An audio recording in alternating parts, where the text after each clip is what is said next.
Materi pertama yaitu konsep dasar teknologi pendidikan. Pengertian teknologi pendidikan yaitu secara etimologi berasal dari bahasa Yunani. Teknologi yaitu tekna bermakna seni kerajinan tangan atau keahlian bagi bangsa Yunani kuno sebagai suatu kegiatan khusus, dan sedangkan istilah teknologi pendidikan dalam bahasa Inggris adalah instructional technology atau educational technology. Fungsi dan peran teknologi pendidikan, teknologi informasi komunikasi atau TIK memiliki beberapa fungsi utama yang digunakan dalam kegiatan pembelajaran, yaitu meliputi yang pertama, teknologi berfungsi sebagai alat tool, sebagai alat siswa untuk membantu pembelajaran, misalnya dalam mengelola kata, mengelola angka, membuat unsur grafis, membuat database, membuat program administratif untuk siswa, guru, dan staf, data kepegawaian, keuangan, dan sebagainya. 2. Teknologi berfungsi sebagai ilmu pengetahuan atau sains. Dalam hal ini, teknologi sebagai bagian dari disiplin ilmu yang harus dikuasai oleh siswa.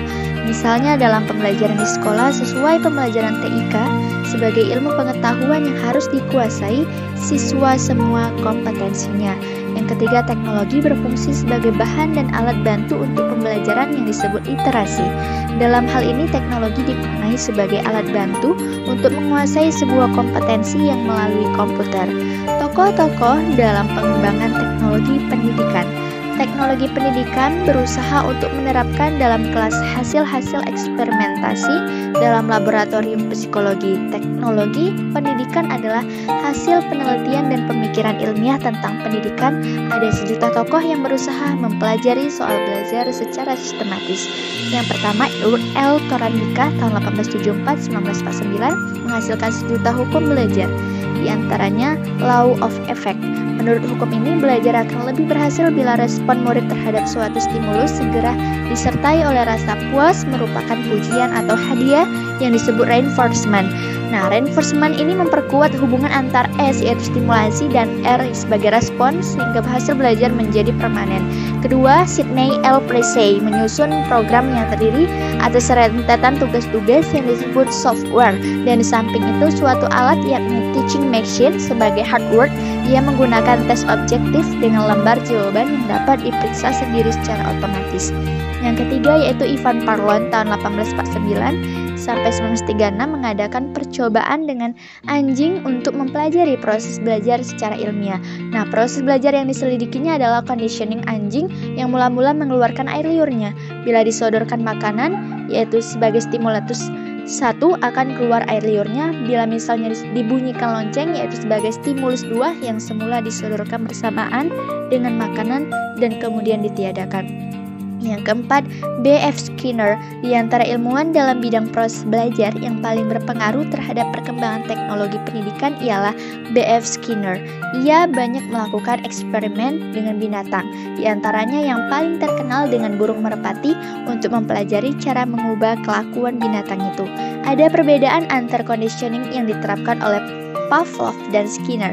Pavlov menggunakan serentak 2 stimulus yang berpasangan, misalnya makanan dan bunyi lonceng. Cara ini disebut responden conditioning. Skinner menggunakan reinforcement segera setelah respon yang berhasil baik. Nah, respon ini biasanya suatu langkah dalam serangkaian bentuk kelakuan yang menunjukkan ke arah pola kelakuan yang diinginkan. Yang terakhir, pendidikan dan peningkatan profesi guru. Teknologi pendidikan masih merupakan pendekatan yang terbuka bagi pendirian. Mengajar dan belajar masih banyak mengandung hal-hal yang sebenarnya belum kita pahami sepenuhnya. Itu sebabnya terdapat beberapa bagian teori tentang belajar yang belum dapat diadukan menjadi satu teori belajar yang universal. Masih belum ada keyakinan hingga manakah kita dapat mengukur hasil mengajar, khususnya tujuan pendidikan yang mengenai perkembangan kepribadian anak antara lain dalam bidang efektif. Dengan itulah aliran teknologi pendidikan mendorong para pengajar untuk lebih memandang kegiatan mengajar ini sebagai masalah dan berusaha memecahkannya secara ilmiah berdasarkan penelitian. Nah, ini menuntut agar tiap guru sedikit menjadi peneliti yang selalu kritis terhadap usahanya, bersedia mencari jalan-jalan baru untuk senantiasa meningkatkan keahliannya dalam profesinya. Materi kedua yaitu ruang lingkup manfaat serta mengapa perlu media pembelajaran di dalam kegiatan belajar mengajar.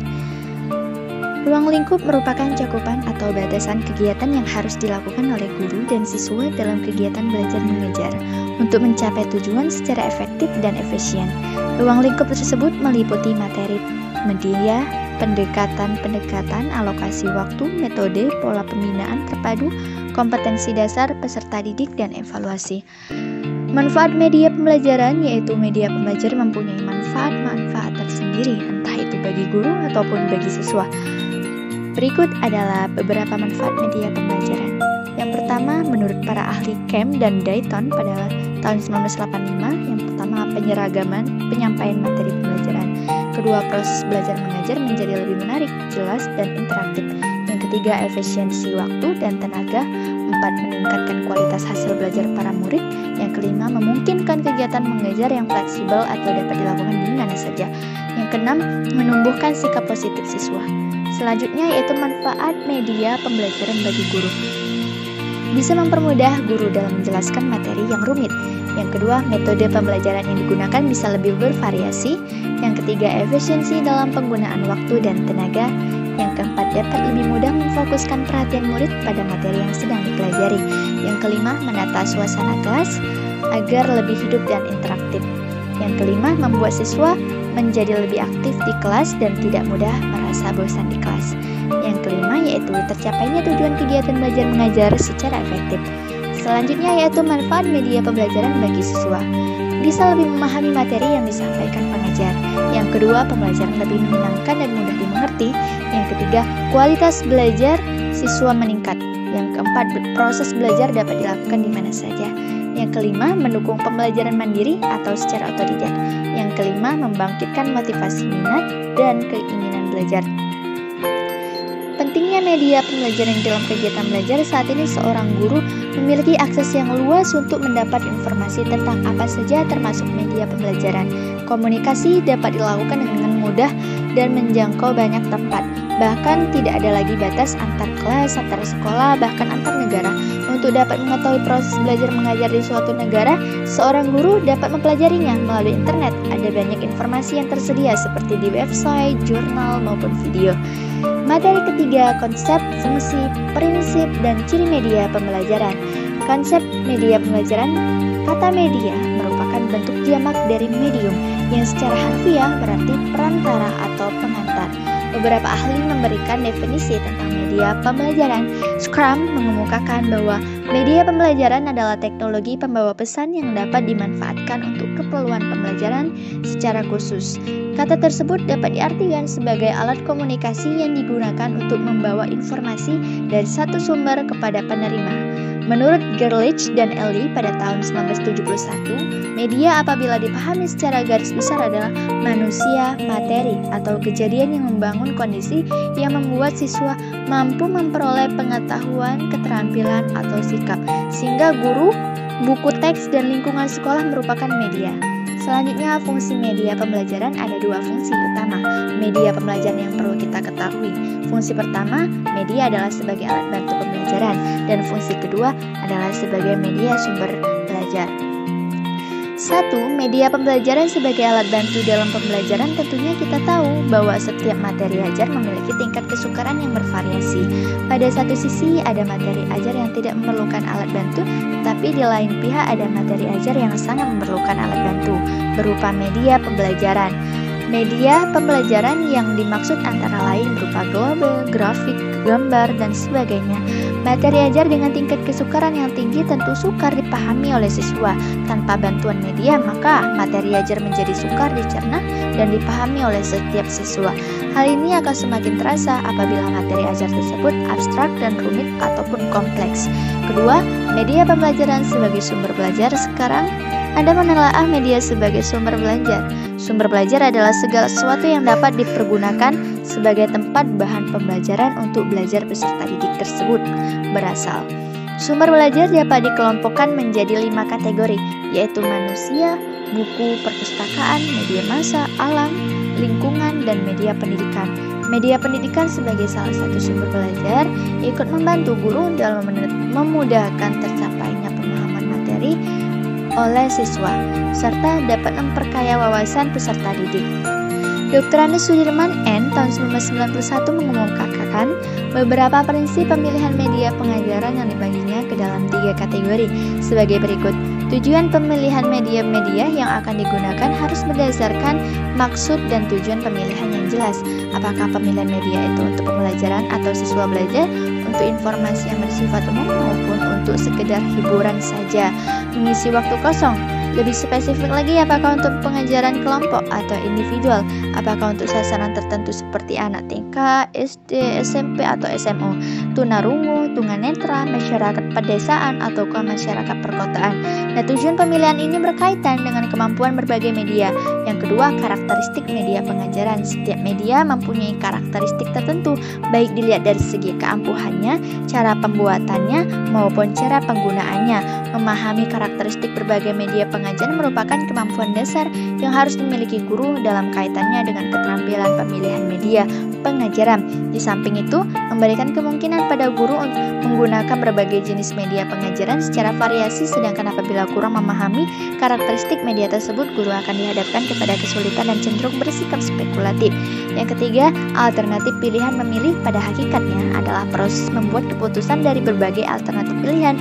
Guru bisa menentukan pilihan media mana yang akan digunakan apabila terdapat beberapa media yang dapat dibandingkan, sedangkan apabila media pengajaran itu hanya ada satu, maka guru tidak bisa memilih, tetapi menggunakan apa adanya.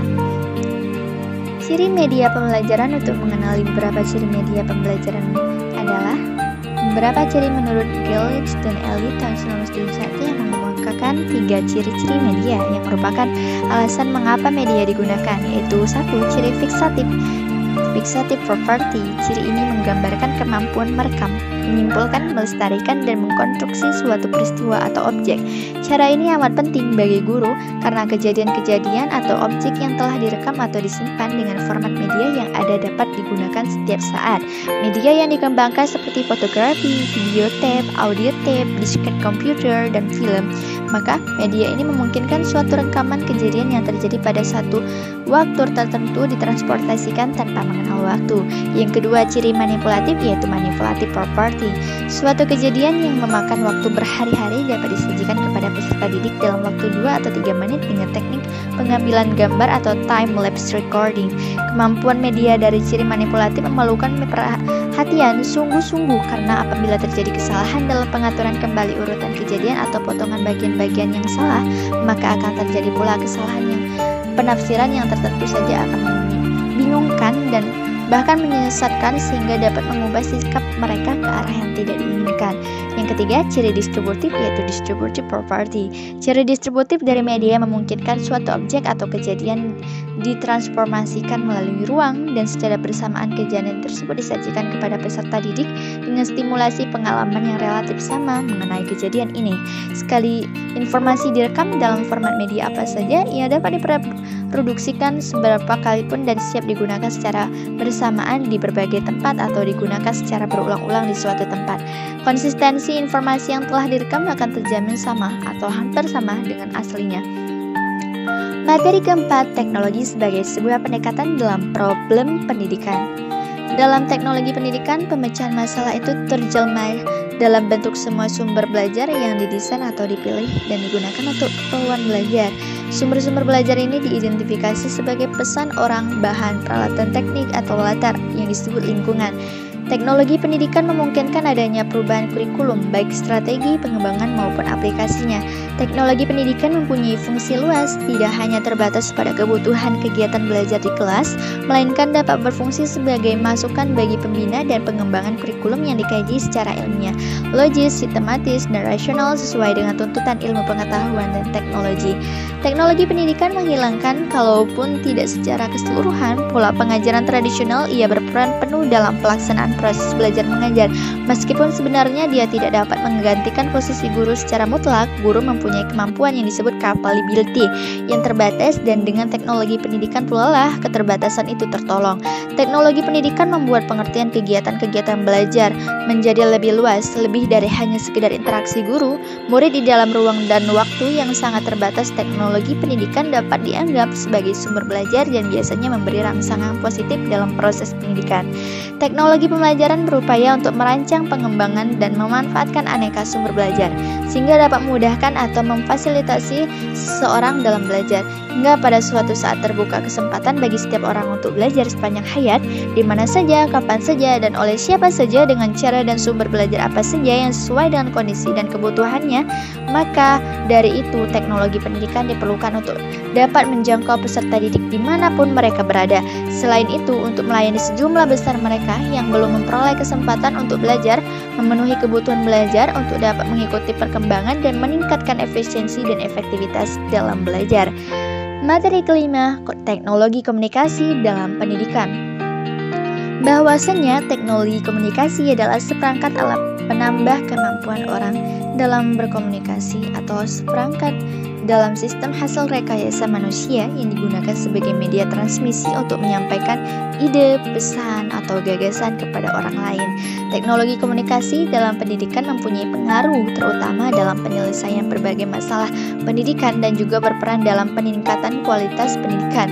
Kemajuan teknologi informasi dan komunikasi memberi solusi pada proses pembelajaran yang selalu terhambat dan terkendala waktu serta tempat. Kehadiran teknologi komunikasi sangat bermanfaat bagi pelaksanaan pembelajaran di dunia pendidikan. Namun teknologi komunikasi hanya akan menjadi hal yang sama penting yang jika digunakan secara baik oleh guru maupun siswa. Materi keenam, media pendidikan dalam proses pembelajaran. Kata media berasal dari bahasa Latin dan merupakan bentuk jamak dari kata medium yang secara harfiah berarti perantara atau pengantar, sedangkan media pendidikan merupakan seperangkat alat bantu atau pelengkap yang digunakan oleh guru atau pendidik dalam rangka berkomunikasi dengan siswa atau peserta didik. Nah, alat bantu itu disebut media pendidikan, sedangkan komunikasi adalah sistem penyampaiannya. Pada mulanya, media hanya dianggap sebagai alat bantu mengajar guru. Alat bantu yang dipakai adalah alat bantu visual, misalnya gambar, model, objek, dan alat-alat lain yang dapat memberikan pengalaman konkret, motivasi belajar, serta mempertinggi daya serap dan retensi belajar siswa. Dengan masuknya pengaruh teknologi audio pada sekitar pertengahan abad ke-20, alat visual untuk mengkonkretkan ajaran ini dilengkapi dengan alat audio, sehingga kita kenal adanya alat audiovisual atau audiovisual aids yang disebut AVIA. Proses belajar mengajar pada hakikatnya adalah proses komunikasi, yaitu proses penyampaian pesan dari sumber pesan melalui saluran atau media tertentu ke penerima pesan. Pesan yang akan dikomunikasikan adalah isi ajaran atau didikan yang ada dalam kurikulum. Sumber pesannya bisa guru, bisa siswa, orang lain, ataupun penulis buku dan produser media. Materi terakhir, materi ketujuh, kriteria penggunaan media pendidikan. Dalam menggunakan media pengajaran dan pembelajaran, guru tidak serta-merta menggunakannya. Adanya beberapa hal yang perlu dipertimbangkan ketika akan menggunakan media pembelajaran. Secara ringkas, cara memilih media pembelajaran dapat dilihat berikut ini. Yang pertama, dengan cara memilih media yang telah tersedia di pasaran yang dapat dibeli guru dan langsung dapat digunakan dalam proses pengajaran atau pendidikan. Yang kedua, memilih berdasarkan kebutuhan nyata yang telah direncanakan, khususnya yang berkenaan dengan tujuan yang telah dirumuskan secara khusus dan bahan pelajaran yang hendak disampaikan. Namun demikian juga harus menjadi pertimbangan dalam memilih dan menentukan media pembelajaran, yaitu situasi pembelajaran atau memperhatikan bagaimana kecocokan media yang akan digunakan dari sudut kemampuan media untuk menyampaikan komunikasi yang diinginkan. Sedangkan dalam pandangan tim Euclid Approach, peningkatan rancangan pengajaran Universitas Brawijaya tahun 1993 pada halaman 33 ada beberapa langkah dalam memilih media yang sesuai dengan situasi dan kondisi. Yang pertama, biaya yang murah baik saat pembelian, dalam pengoperasian dan pemeliharaan. Kedua, kesesuaian dengan metode pengajaran yang digunakan. Kajilah kelainan teknisnya. Yang ketiga, kesesuaian dengan karakteristik peserta didik. Yang keempat, pertimbangan praktis, kemudahan, keamanan, kesesuaian dengan fasilitas yang ada, keawetan dan kemudahan pemeliharaan. Yang kelima, ketersediaan media. Berikut suku cadangan di pasaran. Mengingat begitu banyaknya media yang bisa kita pilih atau kita pakai sesuai dengan kriteria tersebut di atas, namun pada dasarnya kita bisa memilih media berdasarkan 3 kriteria. Yang pertama, kelaikan praktis. Hal ini berhubungan dengan keakraban pengajar dengan media, ketersediaan media setempat, ketersediaan waktu untuk mempersiapkan ketersediaan sarana dan fasilitas pendukung. Kedua, kelaikan teknis. Hal ini berkaitan dengan terpenuhinya persyaratan bahwa media yang dipilih mampu untuk merangsang dan mendukung proses belajar peserta didik. Dalam hal ini terdapat dua macam mutu yang perlu dipertimbangkan. Pertama, kualitas pesan yang meliputi relevansi dengan tujuan belajar, kejelasan dengan struktur pengajaran, kemudahan untuk dipahami, sistematika yang logis. Kedua, kualitas visual. Hal ini mengikuti prinsip-prinsip visualisasi seperti keindahan atau menarik, membangkitkan motivasi, kesederhanaan, yaitu sederhana, jelas terbaca, penonjolan, yaitu penekanan pada hal yang penting, keutuhan, kesatuan konseptual, keseimbangan, yaitu keseimbangan dan harmonis. Agar kegiatan belajar mengajar dapat berlangsung secara efektif dalam mewujudkan tujuan-tujuan yang ingin dicapai, diperlukan adanya dukungan media pengajaran, baik itu media cetak, media elektronik, atau objek nyata yang disebut realita. Memilih media yang terbaik untuk tujuan instruksional bukan pekerjaan yang mudah. Terima kasih, itulah presentasi mengenai 7 materi dalam MK yang dibimbing oleh Ibu Husna. Terima kasih.